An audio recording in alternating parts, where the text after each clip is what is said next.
जैसे कि आप लोगों ने देखा है, कल जिस तरह से अपना राहुल गांधी जी भारत जोड़ो यात्रा, न्याय यात्रा की और यहाँ अपना अरुणाचल में आया। उन्होंने 3 जगह में पब्लिक एड्रेस किया है उन्होंने। तो मेरा उनका ये सवाल है कि उनको कि भारत जोड़ो यात्रा, तो मेरा ये कहना है कि भारत कब टूटा था? भारत जोड़ने की कहाँ ज़रूरत है? भारत तो ऑलरेडी जुड़ा हुआ ही है। और न्याय यात्रा कहने का मतलब क्या है? क्या भारत में अभी न्याय नहीं हो रहा है क्या? अरुणाचल देखिए आप, मैं यहाँ सिर्फ अरुणाचल कॉन्टेक्स्ट में बात करना चाहूँगा। और इसीलिए जैसे कि उन्होंने कहा है कि यहाँ में अनएम्प्लॉयमेंट के बारे में उन्होंने कहा है। अनएम्प्लॉयमेंट उनका समय में नहीं था क्या? कांग्रेस का समय में भी था। ये जितना सकेगा बीजेपी गवर्नमेंट जो 7 ईयर्स में पेमा खांडू जी का नेतृत्व में जितना सकता है हम लोगों ने किया है। लेकिन अनएम्प्लॉयमेंट का जो सिलसिला है ये आप लोग खुद भी जानता है, ये गवर्नमेंट जॉब से ही सिर्फ होने वाला नहीं है। हमारे यूथ को खुद भी अपना आप में काम करना जरूरी है। तो अनएम्प्लॉयमेंट का उनका समय में नहीं था क्या? मेरा उनसे सवाल है। दूसरा उन्होंने कहा है कि यहाँ में कि करप्शन का बारे में उन्होंने कहा है, अरुणाचल में करप्शन बहुत ज़्यादा है। मेरा उनसे सवाल है कि उनका एक एमपी जो 350 करोड़ मिस्टर धीरज साहू हिमाचल का जो है, उनका बारे में क्यों नहीं कहते हो? हमारे यहाँ में कहाँ इतना करप्शन है? वो उनको क्यों नहीं बताते कि उसको क्यों एक्शन नहीं ले? उनको क्यों कुछ नहीं बोलते हो कि उनका इतना जो एक एमपी है उन्होंने इतना करप्शन किया है, उसका बारे में क्यों नहीं कहते हो? तो जो एलिगेशन लगाने से पहले अपने आप को भी पहले गिरेबान में जाके देना जरूरी है कि वो कितना करेक्ट है, वो कितना परफेक्ट है, वो कितना अपने आप में सही है। सरकार हम अरुणाचल का भारतीय जनता पार्टी 7 ईयर्स हम यहाँ चला रहे हैं और 7 साल में भारतीय जनता पार्टी का जो नेतृत्व कर रहे हैं, पेमा खांडू के नेतृत्व में जो डेवलपमेंट हुआ है, मेरा ख्याल से आप खुद भी देख रहे हैं, हम खुद भी विटनेस है और सारा पब्लिक इसमें विटनेस है। डेवलपमेंट में कोई कमी नहीं है और इसलिए सरकार आने वाले दिन में दोबारा फुल टम्पी मेजोरिटी के साथ फिर हम सरकार वापस आएंगे। और पब्लिक जिस तरह से अभी ज्वाइनिंग हो रहा है, इससे भी आपको पता चलना चाहिए कि भारतीय जनता पार्टी अच्छा काम कर रहा है, डेवलप कर रहा है, इसको विश्वास करते पब्लिक आ रहा है, ये है। दूसरा उन्होंने कहा है कि बीजेपी जो है आरएसएस को मिल करके मीडिया को बिल्कुल आज़ादी नहीं दे रहा बोला है। तो मेरे प्यारे मीडिया बंधु, मैं आप लोगों से ही कहना चाहता हूँ, क्या हम अरुणाचल में कहाँ आप लोगों को आज़ादी नहीं दे रहे हैं और देश भर में कहाँ आज़ादी नहीं है? जहाँ जहाँ वो घूमते हैं राहुल गांधी जी, क्या मीडिया वहाँ कवर नहीं करते हैं? और हम यहाँ अरुणाचल में या देश भर में मीडिया को कहाँ नो पाबंदी लगाया है? मीडिया को पाबंदी नहीं लगाया बोल के तो आज पूरा देश भर में जो हर पल का खबर हम लोगों को मिलता है, कहाँ क्या हो रहा है, नहीं हो रहा है। तो ये सब एलिगेशन लगाने से पहले उन लोगों को मालूम होना चाहिए कि यस, हम एलिगेशन सही ढंग से लगा रहे हैं कि नहीं, और मैं कितना अपने आप में हमारा सरकार उनका पार्टी कांग्रेस कितना सही है, उनको भी कुछ जानना जरूरी है। तो यही कुछ सवाल उन्होंने जो अरुणाचल का बारे में उन्होंने कहा है, इसका बारे में मैं आप लोगों को यही कुछ 2-3 चीज़ें जो उन्होंने कहा है। और एक बात उन्होंने कहा है कि हिंदी को कंपल्सरी इम्पोज करके या अरुणाचल में कराया जा रहा है। तो यहाँ में आप लोग खुद मालूम है, अरुणाचल प्रदेश में अलग अलग जाति, भिन्न भिन्न जाति होने का वजह से हमारा कॉमन डायलॉग, हमारा कॉमन लैंग्वेज जो है हिंदी हो जाता है। क्योंकि निसी, तांगसा और निसी का मोनपा से, मोनपा का अपातनी, हर एक जगह में हर अपना अपना डायलॉग है। तो कॉमन एक कम्युनिकेट करने के लिए हिंदी ही हो जाता है। तो हम लोगों ने, मेरा ख्याल से अरुणाचल सरकार हो, ये कहीं ऐसा इम्पोज नहीं किया कि हिंदी ही को ही बोलना है, रीजनल लैंग्वेज, अपना लैंग्वेज को, मेरा अपना निसी लैंग्वेज को, आपातनी लैंग्वेज को, आदि लैंग्वेज को, या किसी भी अरुणाचल का मोनपा हो, नोक्ते हो, तांगसा हो, किसी लैंग्वेज को हम लोग उसको दबा करके उसको बोलना नहीं है, सिर्फ हिंदी को ही बोलना है, बोल के ऐसा कहीं बीजेपी ने कहा किया नहीं है।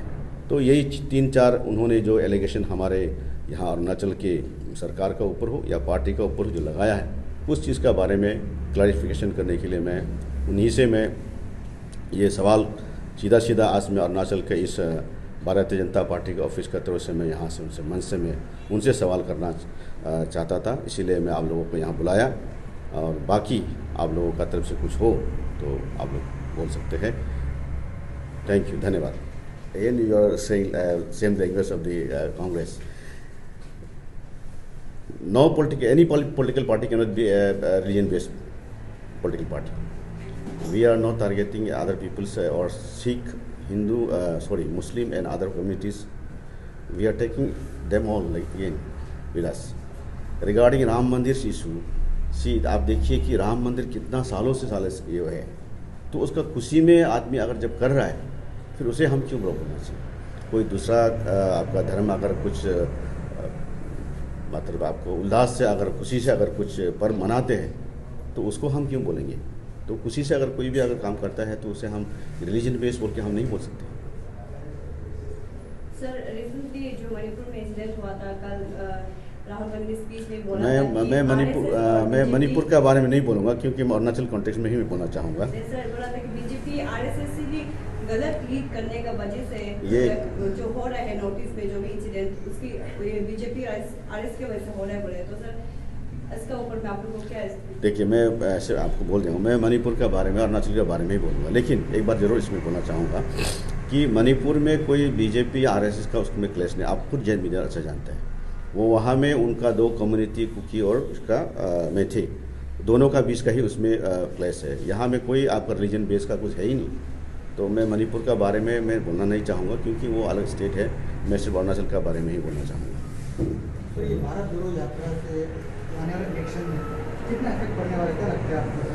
स्टेट में कितना इफेक्ट होगा?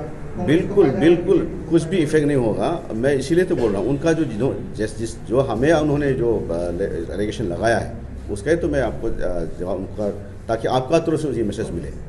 उनसे इससे कोई इफेक्ट नहीं पड़ने वाला है। रादर इससे हमको ये अच्छा लगा कि हमको जो उन्होंने जिस तरह से बोला है डेवलपमेंट नहीं हुआ है, करप्शन का बारे में बोला, मैं यही तो बोलूँ, करप्शन उनका मन एमपी उतना करते, उनका बारे में क्यों नहीं बोलते हो?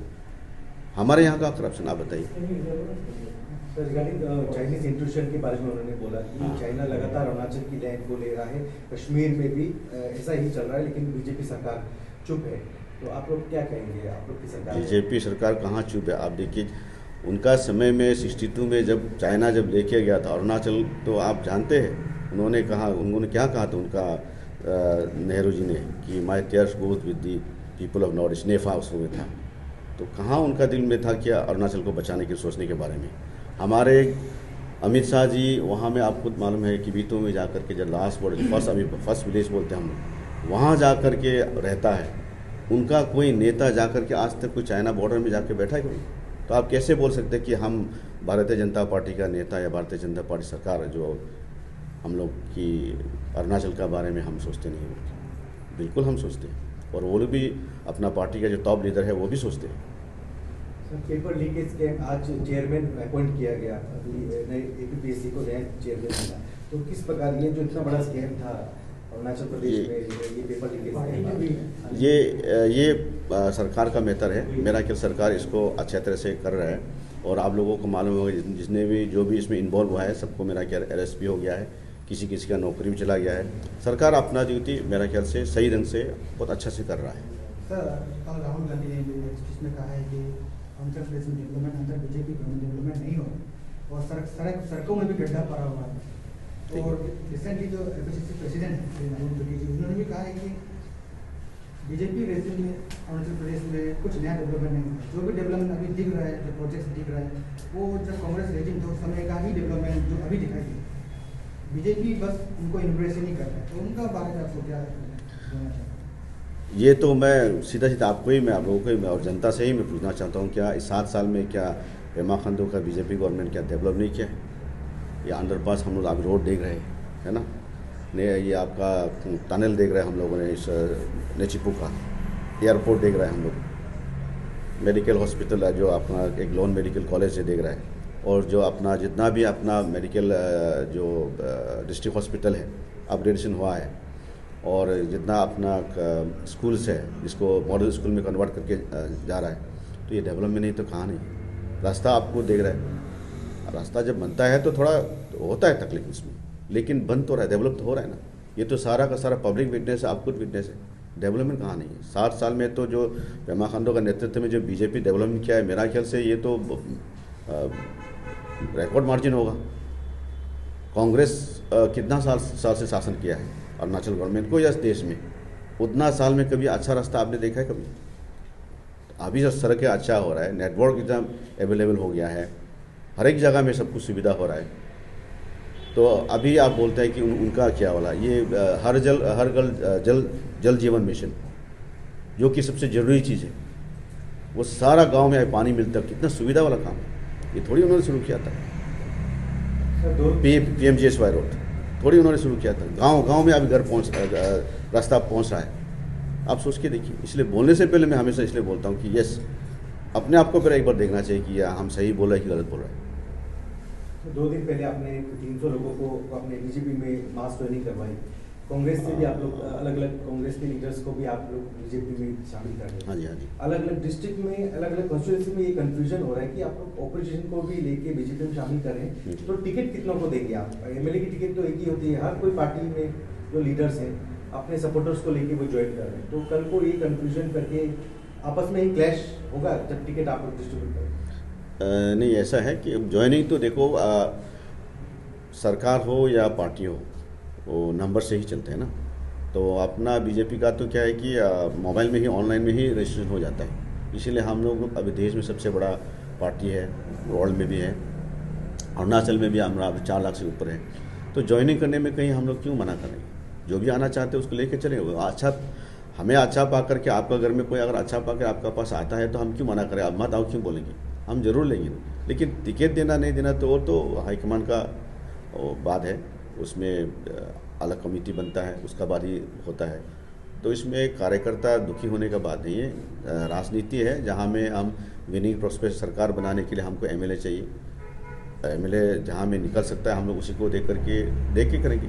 अब आप सोच के देखिए, मैं भी तो उसी लाइन से आया हूँ, मैं तो विक्टिमाइज नहीं हुआ हूँ, मुझे तो मिला। बात है पार्टी डिसिप्लिन में, आप लोग आपके ही वर्कर्स अपने ही बीजेपी MLAs को सीटिंग को सबको कंडेम करके दो बीजेपी ज्वाइनिंग हो रही है। हर जगह ऐसा हो रहा है कि बीजेपी ए पार्टी, बीजेपी बी पार्टी, वो बीजेपी, दोनों तरफ से ये कंफ्यूजन है। लोग भी कंफ्यूज है कि असली बीजेपी कौन है और नकली बीजेपी कौन है। ये दोनों बीजेपी का कॉन्सेप्ट देखिए, इसमें सब टिकट मांगने वाला अपना हर हिसाब से कर रहा होगा वो, लेकिन बाद में डिसिप्लिन में देखिए, इतना बड़ा पार्टी हो गया तो इनडिसिप्लिन थोड़ा मोड़ा हो जाता है, उसको तो थोड़ा कभी नज़रअंदाज करना पड़ता है। लेकिन जहाँ हमें लगे कि ज़्यादा हो रहा है तो हम एक्शन भी लेते हैं। कुछ हर एक डिस्ट्रिक्ट तक में, मंडल तक में, उतना तक में जहाँ इंडिसिप्लिन करेगा तो वहाँ तो एक्शन जरूर लिया जाएगा। बहुत लोगों को हम लोगों ने एक्शन भी लिया है, पार्टी से हटाया भी है, और टिकट मांगने का हक सबका है, उसको ना नहीं बोल सकते। सिंपल से क्राइटेरिया देखो, अभी ये नहीं बोलेगा ना, क्राइटेरिया कैसे बोलेगी? नहीं, ये तो पैनल और कमेटी बनता है, वो सभी बोलेगा। हम क्राइटेरिया कैसे यहाँ नहीं बोल सकते हैं यहाँ पे। मैं पार्टी प्रेसिडेंट हूँ, उसका मतलब ये नहीं कि मैं ही आकर सब कुछ डिसाइड करूँ, ऐसे तो नहीं है ना। हम भी सर देखिए, CM खांडू ने भी ओपनली कई जगह ले रहे हैं कि भाषण दे रहे हैं कि जो फर्स्ट टाइम MLA है वो बीजेपी से भी कहीं है, उनको भी दोबारा मौका दिया जाए। किसने बोला है? हमारा CM पेमा खांडू नहीं, CM साहब का जहाँ उन्होंने बोला है वहाँ, जैसे कि उन्होंने सेपा में बोला था, जहाँ हमारा कोई कॉन्टेस्ट करने वाला है ही नहीं, सिंगल अपना पार्टी का आदमी है, तो वहाँ में उन्होंने बोला। सब जगह में नहीं बोला है, 1-2 जगह में बोला है। जहाँ लगा कि यहाँ में कि कोई उसको कॉन्टेस्ट करने वाला है ही नहीं अभी, तब तो वो सिंगल कैंडिडेट हो गया ना वो, तो उसको आगे बोले पीछे बोले तो बात बराबर है। तो तिराप में आपकी कैंडिडेट की हत्या कर दी गई थी, यूनुसम माते, तो NSC ने ये दावा किया था, तो आप उनके बेटे ने अभी बीजेपी ज्वाइन कर ली। हाँ जी, परसों, तो उनको आप लोग प्रोजेक्ट करेंगे? अगर मैंने यही बोला कि अभी वो तो टिकट देने का क्राइटेरिया आपने पूछा है, ऐसे नहीं कि उसको तो कमेटी बनता है, कमेटी ही डिसाइड करेगा। उनको मारना हम लोग बहुत दुख व्यक्त करते हैं कि किसी को इस तरह से मारना अच्छा नहीं है, ये तो अन्याय का काम है, हम दुख व्यक्त करते हैं। लेकिन उनको उस ग्राउंड में टिकट देगा ये तो मेरा ख्याल से हाईकमान ही डिसाइड करेगा, वो हम अभी अकेला मैं नहीं बोल पाऊँगा। कैपिटल के लिए आपका कितना एक्सपीरियंस है? हाँ जी, कैपिटल के लिए कितना एक्सपीरियंस है? अभी तक तो हमारा पास कोई आया नहीं है, आएगा तो बोले, क्योंकि अभी तो कोई एप्लीकेशन देने का अभी सिलसिला शुरू नहीं हुआ है, तो शुरू हुआ तो बताएंगे।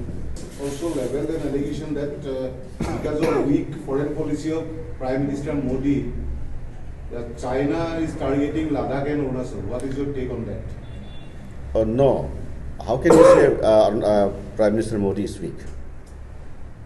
When globally he is recognized as a leader, as a big leader, and everyone knows he is a very much perfect person, and he is capable.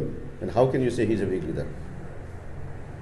So I don't think he is a weak leader, and we are very much blessed, or we are very much happy that we have a leader like Narendra Modi.